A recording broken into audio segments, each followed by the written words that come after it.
Hello दोस्तों, इस video में मैं जीवन विद्या मानव व्यवहार दर्शन के जो किताब है मध्य दर्शन पे बेस्ड उसके चैप्टर 4 के कुछ एक्सर्प्ट्स की मैंने जो समरी बनाई है उसको डिस्कस करूंगा। तो चलिए शुरू करते हैं। यहाँ मैंने स्टार्ट किया है जब कि जीवन परमाणु के जो सारे कॉन्स्टिट्यूएंट्स हैं उसके सारे कॉन्स्टिट्यूएंट्स की एक्टिविटीज़ पूरी तरह से शुरू हो जाती हैं, तो किसी डेल्यूजनल यानी भ्रमित व्यक्ति की का ट्रांजिशन हो जाता है स्पिरिचुअली अवेकेंड यानी जागृत मानव के भी ऊपर। इसको स्टार्ट करते हैं। मन, वृत्ति, चित्त, बुद्धि और आत्मा ये कंपोनेंट्स हैं जीवन परमाणु के, जिसको कि अ, हम हमें बताया गया है, जो कि हम अभी एक अध्ययन करता है हमें बताया है किसी जागृत मानव ने। यहाँ मैं अग्रहार नागराज जी के बारे में बात कर रहा हूँ जिनकी किताब से ये रेफरेंस है। तो उन्होंने बताया है कि ये जीवन परमाणु इस तरह से होता है जिसमें मन जो है चौथे परिवेश में यानी चौथे ऑर्बिटल में, इंस्टिंक्ट यानी वृत्ति तीसरे में, चित्त दूसरे ऑर्बिटल में, और बुद्धि जो है पहले ऑर्बिटल यानी पहले परिवेश में, और जो सोल है यानी जो आत्मा है वो न्यूक्लियस में यानी मध्यांश में एक जीवन परमाणु के रहता है। और इनके चारों के जो जितनी क्रियाशीलता है उन उसके आधार पर किसी की जागृति होती है और उससे सहअस्तित्व में अनुभव होता है, अनुभव का क्रियाकलाप उसके अंदर दिखता है। इसके अंदर और जाते हैं। जो चार तरह की अवस्थाएं होती हैं जिसमें सबसे पहली पदार्थ अवस्था जिसमें मिट्टी पत्थर इस तरह की आज चीज़ें आ जाएंगी। उसके बाद जीवावस्था जिसके अंदर प्लांट्स और ट्रीज वगैरह आ जाएंगे।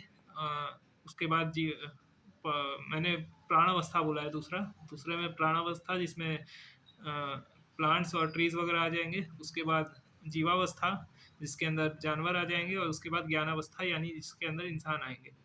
जो बायोलॉजिकल स्टेट्स होते हैं यानी कि जो प्राणावस्था होती है उसके अंदर फिजिकल और केमिकल रिएक्शन सबसे बाहरी ऑर्बिटल में होता है। जो जीवावस्था होती है वो प्राणावस्था और एक कॉन्शियस यूनिट का कॉम्बिनेशन होता है, मतलब उसके अंदर जीवन परमाणु और बायोलॉजिकल बॉडी होती है। जो जीवन परमाणु का चौथा ऑर्बिटल होता है वो जीने की आशा को व्यक्त करता है और जीवावस्था के शरीर को बनाए रखता है। जो भ्रमित मानव पे आ जाता है, भ्रमित मानव के मन में चयन आस्वादन होता है और उसकी वृत्ति में विश्लेषण और तुलन में तीन क्रियाएं, विश्लेषण पूरी तरह, और तुलन के अंदर तीन क्रियाएं, प्रिय, हित, लाभ। और उसका चित्त जो होता है उसके अंदर इलस्ट्रेशन एक्टिविटी यानी चित्रण क्रिया होती है जो कि चालू रहती है। ये सारी क्रियाएं एक भ्रमित मानव के अंदर दिखती है जो कि अपने आप को जिसके लिए शरीर प्रधान विधि से जीता है।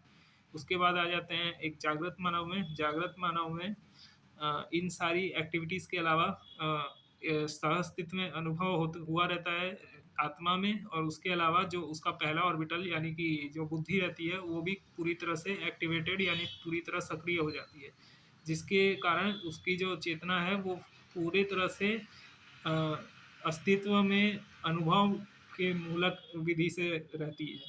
अब इसके बाद और बातें लिखती हैं कि जो अ, शरीर होता है जीवा ज्ञानावस्था का वो भी प्रा, प्रा, प्रावणावस्था से बना रहता है। और उसका जो कॉन्शियस यूनिट है यानी जीवन परमाणु है वो शरीर को जीवंत बनाए रखने की कोशिश करता है। और इसका प्रमाण हम इस तरह से देख सकते हैं कि शरीर जो है वो बाहरी दुनिया से रूप, रस, गंध, स्पर्श, ध्वनि, इन सब मतलब पांच जो सेंसेस होते हैं उसके रूप में इंटरेक्ट करता है। और जो उसका लेकिन जो उसका क्रिया पक्ष, जो ज्ञान पक्ष और उसका जो कलह पक्ष होता है, मतलब किसी चीज़ के अंदर क्या ज्ञान है या फिर और उसके अंदर का जो हमें ये देखना रहता है कि उसके वो कितने स्किल से बना है या फिर उसके अंदर क्या क्वालिटीज़ है। वो सब चीज़ों का के बारे में जीवन परमाणु ही उसको ध्यान देता है, मतलब उसका एक्नॉलेजमेंट जीवन परमाणु यानी कॉन्शियस यूनिटी करता है।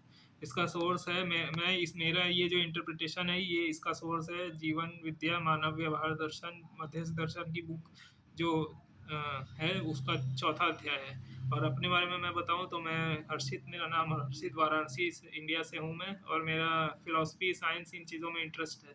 अगर आप मुझसे जुड़ना चाहते हैं तो और हम लोग और डिस्कस करना चाहते हैं तो वीडियो के डिस्क्रिप्शन में मैंने अपना कॉन्टैक्ट डिटेल्स दिया हुआ है, और यहाँ पे मैंने बुक का रेफरेंस और इस समरी का पीडीएफ, आई मीन लिंक भी दे दिया है।